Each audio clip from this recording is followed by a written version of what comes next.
Pourquoi et là mon abino bosso le juli bakwa kolanda basango na bino bilingaka mingi olokote ya lingala babengi ngunga ibeti ya mokolo ya mardi 30 août 2022 c'est moi tango moké ndebozui ba détail nyonso.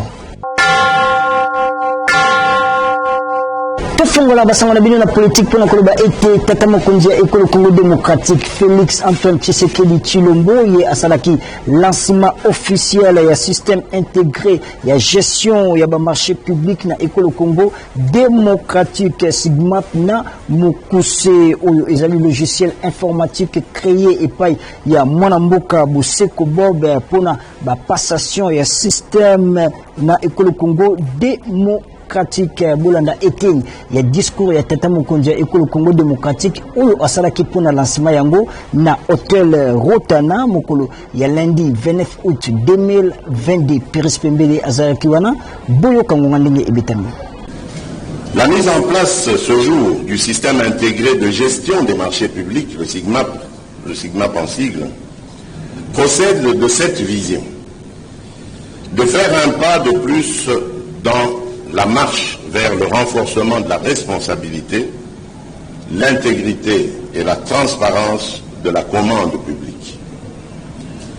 Dès lors, l'utilisation informatique intégrée, d'un système informatique intégré, doit pouvoir permettre à notre pays d'accélérer sa marche sur la voie du développement. Il s'agit ici d'un mécanisme permettant de garantir la sécurité des fonds publics. Bien plus, ce logiciel, un produit 100% congolais, prouve à suffisance que la République démocratique du Congo peut contribuer à la révolution numérique dans laquelle le monde est engagé. C'est aussi une façon de donner effet à l'article 35 alinéa 2 de la Constitution de notre pays qui prescrit au pouvoir public de veiller à la protection et à la promotion de l'expertise et des compétences nationales. Mesdames et messieurs, distingués invités, le lancement de SIGMAP aujourd'hui n'est qu'une première étape vers la numérisation totale de la gestion publique dans notre pays. Voilà pourquoi je recommande au gouvernement d'étendre l'usage de cet outil informatique à toutes nos entités publiques, à savoir les autres administrations du pouvoir central, les entreprises et établissements publics, les provinces et les entités territoriales décentralisées. C'est par cette recommandation que je lance officiellement le système intégré de gestion des marchés publics. Que Dieu bénisse la République démocratique du Congo. Je vous remercie.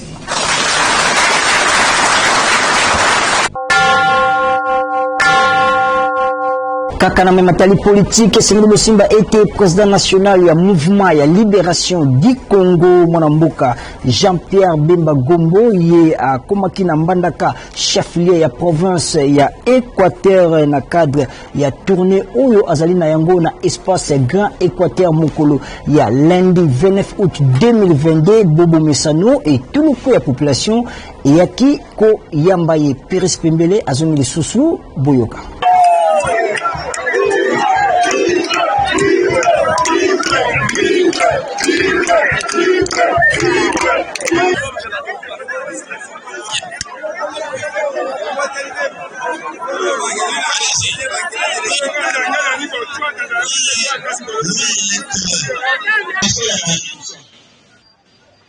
C'est comme ça que la zone de sous parmi balais, le localité il faut former majorité de sous pour la stabilité à l'institution. Parce que maintenant, la logique, il y a cash, il n'y a pas de cash, il y a des cash. Et ça qui compte dans la madame. Je crois qu'à tout moment, on a dit aux gens sous problème dans le cadre de l'institution Yamboka. Et de favoriser la stabilité de l'institution. Le président de la République, à l'Assemblée nationale, ou à côté de la Sénat et le gouvernement. Mais je veux dire que Soto Koti, Bisson MNC, Koti, la Union sacrée, ça dit quoi là? développement Yamboka, lutte contre pauvreté, justice et zala, donc on s'en va infrastructure, courant, mal, écoute à la carte de la Bamboka, et puis, donc on s'assure éducation à Bana, santé de la population. C'est comme ça que ceux qui ont lundi discours président Salami dans le 16 décembre 2020. Les amis vont capitaliser la moyenne. C'est quoi l'union sacrée de Komiwapi? Lundi, programme où il y a 145 territoires, n'est-ce pas? Tokatisa na ngambo ya sécurité pona koloba ete commissaire provincial ya ville ya Kinshasa Général Silvano Kasongo asalaki présentation ya bakuluna oyo bakani na 4 districts ya ville ya Kinshasa bongo bakotinda bango na Buluo, Angenga pe et Kafela Mokolo ya lundi 29 août 2022 présentation yango et salemaki na terrain flamboyant ya Gombe na présence ya autorité ebele ya Kinshasa Bolanda. Et salemaki na terrain flamboyant na Gombe présentation ya bakuluna oyo bakangamaki na 4 districts ya ville ya Kinshasa epai na yemoko commissaire provincial ya la police ville ya Kinshasa Général Silvano Kasongo liboso ya autorité ebele ya mboka kotanga premier citoyen ya ville province ya Kinshasa Jantiningo Bilambaka président de l'Assemblée provinciale à Kinshasa, les députés nationaux et provinciaux, les défenseurs des droits de l'homme et des sous-sous, les membres de la société civile, les Kuluna Oyo Bazalaki au total 769, Bangonde Bazali Konyoko la population à Kinshasa, Mokano et Zomaki Pona Bango, Bakokende Lisusu Kanyamaka Cité, Kasi Bango Bakotinda Manabulu, Angenga, P et Kafela. Na kozeraka bobongisi ya programme nde bazongisaki bango na basociate bisika bautaki boyo kangonga batika ubatika bisi wakata changer ki yemo de tedi na sako na nga kulu babu na ngai mabeti mais so esengaki na place angenga pe kafela butinda nga na bunda kuna mbuka na nga na bunda kuna mbuka na ngai sanjini na samsala soda na place na kunyo kwa manelo na ebite lo bana bunda kuna mbuka na ngai police aussi longtemps que on est madé si on peut chacun mon bon côté parce que on est citoyen à table voilà on trouve ça beaucoup c'est le ça aussi des règlements même il faut que le pas travailler dans le espace de petit bon police a la capacité ni la capacité c'est ça le professeur tout ça question c'est réfléchir on sait que c'est des règlements bien ça là site de transit avant pas kende et quand fait là ou bien nani anyenga bikala bakasese fandi kuna bazakadre jour jibaki kani de kala se obana kelele bato edite assemblée provinciale zakle national 21 enseigner musique et cap ou bien ba veiller ou bien ba église nous serons dans la kermesse on attend la présentation de 21 enseigner musique et cap c'est une qualité to kana ngonga ibeti.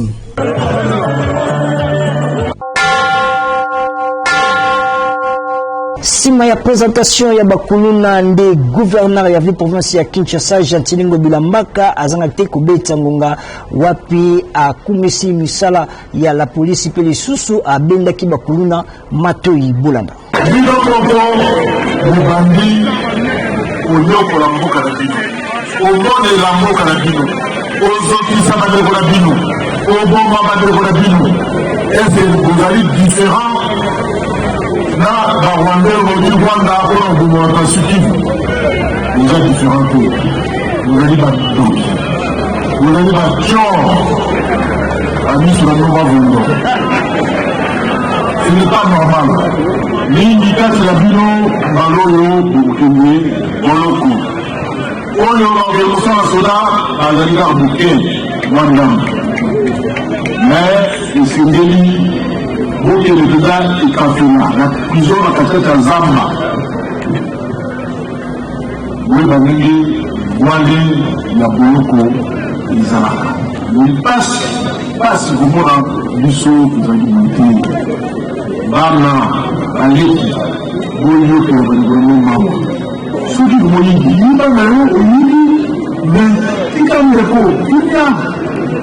société communauté. On dit que vous avez ça. Alors, moi, je vais vous sa félicitations. La police provinciale de Kinshasa, mingi Nazara Kasongo, la Moussala Oyasani, au Kamba 793 Kuluna, Izali, Lissékété. Bala Oyo, ils ont sousoué, Kade Makassézé, ici, et Tony, Gato, Asina Fouki. Bala Oyo, Odan Kende, et Kapela, Ogende, Angela, Bakura Oyo, Azali, Bakri, Kamike, Bamundi, après jugement, Bakende, Utakuli. Aïe pour la Moussa, la Soudan, la Piconoso, au na Ubatela, Boka. Bango, parmi Bino, le gouverneur, allez là-bas, il a 61 millions. C'est-à-dire, il est au Lunam, en ici 18 ans que vous voyez ça, à Botti Tabango, il y a au Tabango. Pour ça, nous savons le tribunal de la mine. Vous avez sanction et dédommagement. Mais, ceux qui vont jubiler sur le ballon, Congo Mobimba et la police. Ceux qui police à volonté pour aussi l'armée ballon. Nabasango Mosusu Esengeli Musimba était population ya quartier mission na commune ya Kinsenso et Utibongo Kutumba Moyibi Munene na kombo ya Eli alias Charlot mokolo ya mardi 30 août 2022 yango epesaki pasi makasi Bolanda. Lokola batinda ye na prison plus de 6 fois kasi abimaka na ye kaka ndeko oyo bozali komona Moyibi Munene Eli alias Charlot akoma komimo na ete yende akoma Rambo akoma Boyka tope akoma Chanoir ya Disenzo bongo ndenge amesana na ye kosala bakuna ye na butu abimaki lisusu na butu ya lundi 29 pona kotanela tongo ya mardi 30 août 2022 na ba 3h du matin akoteli nepe bato na ndako kasi na bobimi na ye population elandi ye pe récupéré ye na niveau avenue Kingombe pene ya institut Le Palmier bongo nkuba azui ezalaki ya kosakana te ya mabe ezali ete ba utiliser kaka arme blanche oyo ye akatelaka bato tolobi bongo machette ya mabe lisusu makasi ezali ete population suka etie ye moto eloko oyo elongo bani te selo mibeko oyoka ndenge bakambi ya susiat wapi bamemaki ye babeti ngonga bandeko na place ya kokanga ye baya komema ye na bureau ya la police oyo eza la plus proche bapréféré ko se faire justice ya kokomisa ye ntina niveau boza komona bourgmestre ya commune ya Kisento mwana mboka Jacques Bilo akitaki sur place wana mpona kotala situation pe nsima baélément ya croix rouge bakitaki mpe wana mpona kolongola corps mpe komema yango na cimetière ya Lunda kaka kuna na commune ya Kisento bandeko oyo batikali bakuluna bozwa leson ngonga ebeti Igemaka, coordonnateur national ya Patriote Unis pour la reconstruction du Congo, moko ya structure na kati ya mouvement ya libération du Congo, azangate ko beta ngonga pona ko yebisa na bato ete mokolo ya mercredi 31 août 2022 bazali bongo na bokutani na commune ya Kimbantseke, azalaki na micro ya Patrick Lusala Bolanda. Bon, message dans les alliés que coordonnateur, il y a une structure spécialisée au Babé, les Patriotes Unis pour la reconstruction du Congo et la plateforme associative. Eux, c'est une association ébélée dans la carte du district, il y a Tchango, la commune de Kimbantseke. Alors, tant que Igema leader, il y a tout Kimbantseke. Dans la cinquième message, il y a un coordonnateur, surtout au Babé dans la carte, il y a PIRC, là, le président va se lire surtout, alors que le moment est venu. Ok, Igema Kakouvra Liboso, na bango asolo la bango ba coordonnateur tout, na ba président ba cellule wana parce que système technique dans ce clément et coquille déjà. Yango na bengi bango nyon surtout tout dans le jour il y a mercredi à partir de 14h na veninga sur numéro 73 baya ebele igema ka kosolo na bango makamoteli mboka makamoteli comment conquérir les pouvoirs pour gagner élection en 2023 na niveau qui manque ke wana igema kaza leader na bango yango na lancer message wana ba onyo soto sakana ka bango na kati ya PIRC ko bana ba président ba cellule ba président ba structure musu o ba na kati ya PIRC message déjà ka moko to kuta na lobby à partir à 14h to kuta na veninga sur numéro 75 wana baya wana igema ka kosolo na bango toko pesa ba stratégie auto sur le terrain pour tambola ba système technique dans ce clément to ba ki mbante que cette fois-ci nous allons gagner des élections bana ki mbante que ba ko récupérer siège na bango wana yago mama ba ko sabinoté ba ko semno songi songi te alors boye ba ke mama ka bona kala mwana été pour na songi songi Nabasango ya éducation esengeli bosimba ete monamboka Jean Bosco Puna secrétaire général ya Sineka tuye a Betisi Ngonga na nzela ya alo pona kotalisa ete ba la kesi ba silibongo kozwa décision ete rentrée scolaire bango ekosalema te le 5 septembre pambate esengeli na mbula matari esilisa ba problème na bango bolanda. Décision wana ezali décision euti na balagisi bango moko na assemblée générale boyebi na ngambo ya Sinekat pe na ngambo ya synergie des syndicats des enseignants de la République démocratique du Congo makambo nyonso ezali koleka na enseignement to sombitini ya Congo to sala ba échange na balagisi bango moko bango nde bazwi mokano ya koboya kozongela mateya mosala na mokolo ya le 5 septembre pona nini ezali pona ndenge vi oyo balagisi bazali komene tozali komene zali vi moko ya pasi biso nyonso toyebi que lelo oyo ça fait 2 ans déjà au 3e année tozali na kati ya gratuité de l'enseignement réforme monene oyo président de la République démocratique du Congo a concrétisaki kasi sikoyo tozali komona ke gratuité wana ekomi no bana nde baya na kelasi kasi molakisi bapesa ye misolo ekoki te yango na balakisi bango moko balobi soki bafuti biso 3e palier te ezali $400 pamba vraiment molakisi azosala mosala mbula na mbula butu pe moi classe pe etondi 100 élèves bongo bapesaka ye 230 000 francs ezali pasi bango balobi esengeli bafuta 3e palier likambo mosusu ezali nini ba retraite ministre oyo tozali na ye lelo vraiment eza pasi mingi ye aye ko instaurer retraite moko oyo ezali mort programmé ya balakisi azali kolongola balakisi toyebi te misolo oyo bakopesa balakisi ya malonga ezali te na ngambo mosusu bato bakoremplace ba chevronné oyo azolongola tozomona ye moko mutu ayebi bango azotia bango na ndenge na ye a réunir bato nyonso te po toyeba banani bakokita na oyo bazali kokende ezali mama ya likambo mosusu ezali baenseignant oyo ya primaire enseignant primaire opesi ye 30 000 francs ya gratuité ya prime de gratuité bongo ye akende kofuta $300 mpona bana na ye bazali na secondaire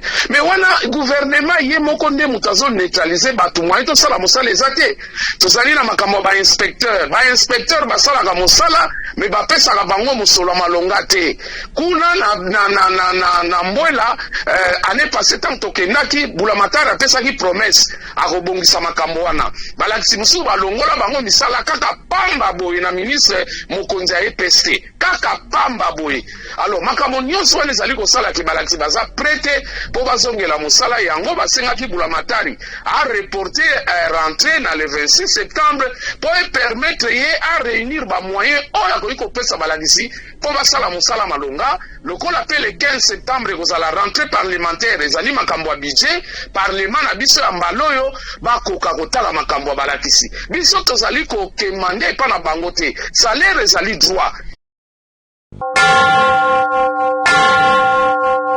Nabasango mosusu esengeli bosimba ete mokolo ya samedi 27 août 2022 mokambi ya la police ya district ya Tchangu Dieudonné Kangambila ye akangaki bakuluna mingi oyo banyokolaka population ya Masina quartier 3 pe lisusu population ya Petro Congo na rail Simande azongisaki lisusu ordre na boulevard Lumumba pona kosilisa ba embouteillage oyo esalemaka na eteni wana Jidex Makengo pe Lili Maleka bazalaki wana boyoka ndenge ngonga ebetani zéro kuluna sans pitié pona bakuluna na district na ye mokambi ya la police ya Tchangu Dieudonné Kangambila atiaki maboko na bakuluna oyo banyokolaka population ya Masina quartier 3 na Petro Congo na Rai. Bakuluna oyo balindisaka te soki bakutani na yo. Mosala monene oyo Dieudonné Kangambila na équipe na ye mobimba basalaki bakendeki mission suicide pe balongi résultat yango oyo banguna ya population bazwami. Kaka samedi 27 août wana très chargé mokambi ya la police ya Tchango kouta na ye kotika bakuluna na sika na ye ya musala azongaki lisusu na nzela pona kotia ordre kolongola embouteillage na nzela na tronçon quartier 1 kino na entrée Kimbuta alongolaki lisusu mituka oyo ezwamaki tout au long ya nzela boyoka ye ndenge abetiaki ngonga. Silvano Kasongo oyo tango nyonso aza koteya biso lolenge ya korépondre positivement na demande ya population. Que veut le peuple congolais? Le peuple congolais ninga za la kimia. Kimia eleki nyonso. Mais oh bazali ko tchamo tungisi ko créer inquiétude ya peuple congolais. Kino en particulier. Ye lokola zali mokonzi na biso azako oh nyonso ayekola. Oh nyonso utaka na bakonzi ali corona ba yebisi ye. Ndaza ko yebisa biso lolenge ke tosala musala po ako mettre hors d'état de nuit ba civique oyo. Soko moni to comme la qualité ya musala oyo. Ezali ba instruction ya moko commandant ville de Kinshasa, commissaire provincial. Gérant Silvano Kasongo. Oh bazokanga ba innocent. Oh non. Alobi boye. Okindi bato ya bureau 2. Ba se renseigner. Avenue par avenue, quartier par quartier. Bonjour le chef de quartier, bonjour le chef d'avenue. Ça lui planning de auto ben abiso bac à sable. Ngonga est petit. Artiste comédien Mai Putu oyo ayebani mingi na kombo ya Pwedi ye azali susu na bomo ite asili bongo kozongisa molimo epai ya Nzambe tata mokolo ya mardi 30 août 2022 na nzela ya bokono ya tango mokuse. Na basango ya religion esengeli losimba ete église la consolation d'Israël ibongisi mobange na séminaire kubanda le 30 août kino le 2 septembre 2022 na mama ya likambo la puissance de la destinée. Patrick Lusala azalaki wana boyo kangonga nenge betami. La puissance de la destinée. Wanande mama ya likambo oyo église la consolation d'Israël et bongisi pour na mobange na séminaire biblique kobanda le 30 août kino dimanche 4 septembre 2022 na ngonga ya 17h kino 19h30 wana pona lundi kino vendredi bongo clôture mokolo ya dimanche 4 septembre et kobanda na ngonga ya 7h30 kino 10h30 Matéya et kosimba bana yemoko l'homme de la parole le révérend Richard Ekuba, bien-aimé dans le Seigneur, et Zali likambo ya destiné.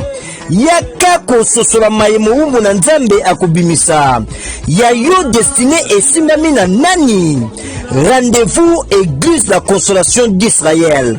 Boyo Kangunga. Toujours bon samedi le moko ya minene oyo topesi thème la puissance de la destinée. Nguya oyo fandi na lobby ya moto. Il y a un des thèmes pour partager pendant 4 jours, 4 nuits. Nazo bengisa bango, bao bazomona que vie na bango esuki, bazomona que espoir réel suscité à cause de la réalité où bazo traverser, à cause de la situation où ils a un peu compliqué na mission na bango, pour na bango que lobby na bango esimami na maboko ya batute. Lobby na bango esimami na maboko ya Nzambe. Un message moko yé pour encourager biso na ko espérer pour na lobby na biso peu importe auto bi kalelo liba les athées musala les athées bozue les athées malade kangi nzoto ninga ko lisa ba onte baya. Église la Consolation d'Israël et zomi na balabala bosenge numéro 166 référence avenue Petit Sayo na commune ya Ngiringiri. Dans la présence de Dieu de la Consolation tu seras consolé.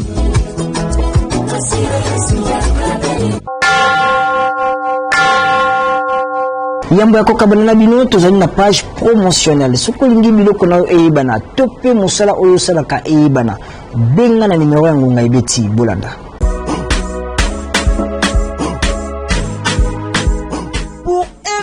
encadrement de vos enfants. Chers parents, école ezali moko na commune ya Kasavubu, lycée Déborah. Lycée Déborah, les facilitateurs du savoir, Kobandana maternelle, 3 ans, 4 ans, puis 5 ans, primaire, enseignement de base, 7e puis 8e, humanité, naba option lokola, latin philo, biochimie, pédagogie générale, commercial et gestion, couper couture, puis électricité. Awa, bazali na balakisi hautement qualifié, puis matériel didactique ya malonga pour nous assurer pratique ya bana. Le temple du savoir, lycée Déborah, est à disposition ya élèves espace récréatif. Papa, maman, cadre oyo ebongi pour l'encadrement ya bana na bino, ezali lycée Déborah. Place ezali limitée. Ba inscription ici et bandaki, Boyo Kangonga. Chers parents, venez inscrire vos enfants au lycée Déborah. Lycée Déborah, c'est une qualité pour vos enfants, pour vos filles, des humanités ou des primaires. Venez inscrire vos enfants au lycée Déborah. Lycée Déborah, c'est la qualité. Moi, la 3e maternelle, comment le français parlait bien, Azo comment bien. Déborah, vraiment, ça va être au macaque. Parents, boya et belé, inscription en cours, boya comme ça, bana, lycée Déborah, c'est la classe, plus côté, tout y a des frais. Donc, on a tout le daté. Boya et belé. Adresse ezali Semoko. Avenue Befale numéro 53, quartier Katanga na commune ya Kasavubu. Référence avenue Gambela Katanga, non loin ya marché Gambela. Ngonga et Betty.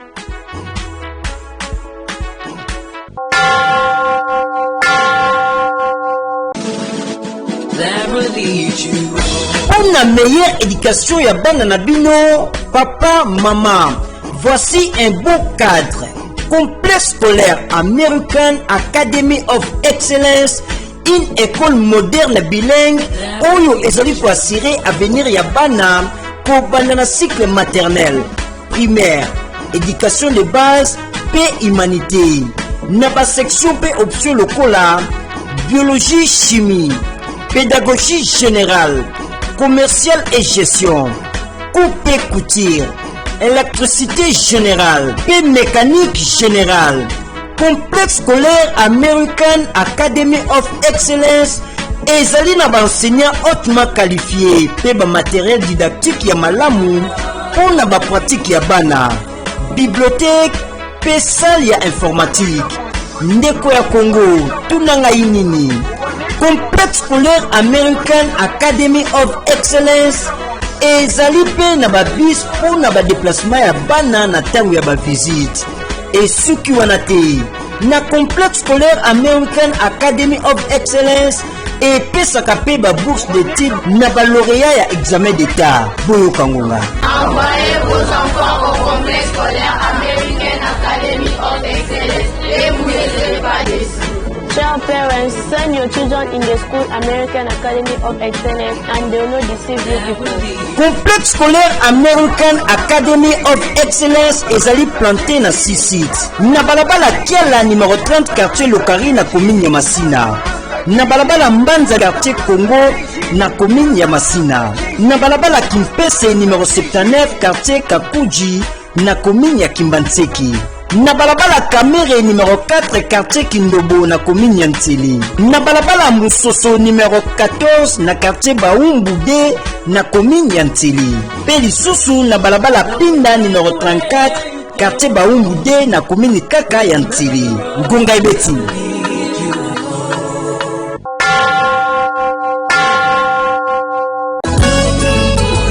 Très chers parents, pona nini bozali koswa mutu pona koluka cadre oyo elongo bani pona éducation ya bana na bino? Solution yango yo collège tolinga na Lemba, école moderne pe sociale ya vocation chrétienne, efongolaki déjà ba porte na yango pona inscription ya bana.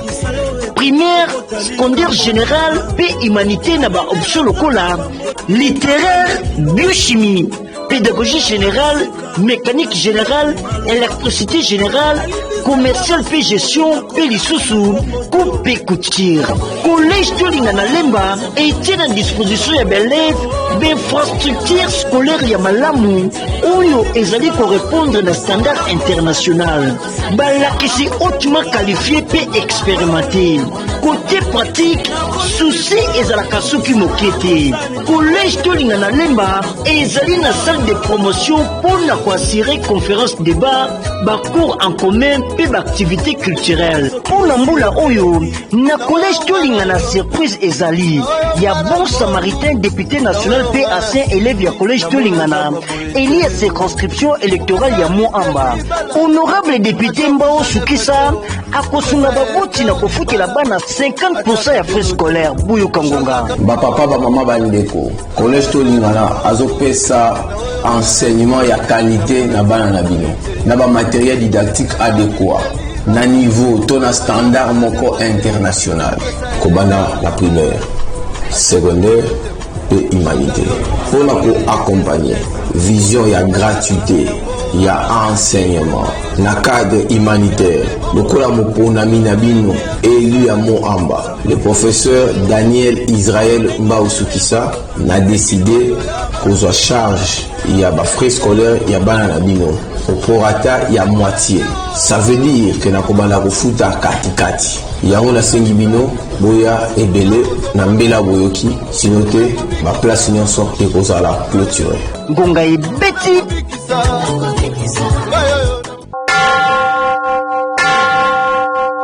Awa ninga na zwi mingi sa ya kosukisa basangwa na bino soki bosepelaki bozongisa matondo ebele na Patrick Lusala oyo azalaki na nsima ya kamera montage ya Alabamba elongo na Christian Makutu bongo régie esimbamaki na maboko ya Suleiman Mboyo tika kimia nkolo nzambe eumela mabuta na bino pe bokobaka na kolandaka manaka ya Canal Kin Télévision Télé Vérité.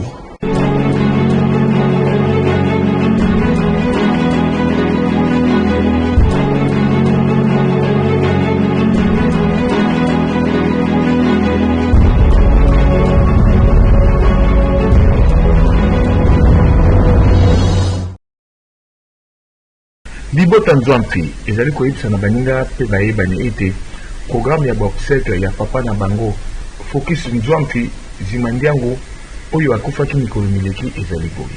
Mokolo ya vendredi 2 septembre 2022 veille mortuaire ekosalema na espace Simba Fils na quartier 4 na commune ya Njili, référence collège Bosono. Samedi 3 septembre 2022 levé du corps na morgue et à hôpital Roi Baudouin na Massina. Pe exposition ekosalema kaka kuna sur place.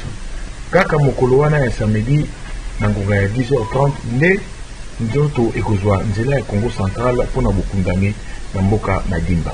Tika ete sango oyo ekomela moto nyonso ayebaki famille pe mowei.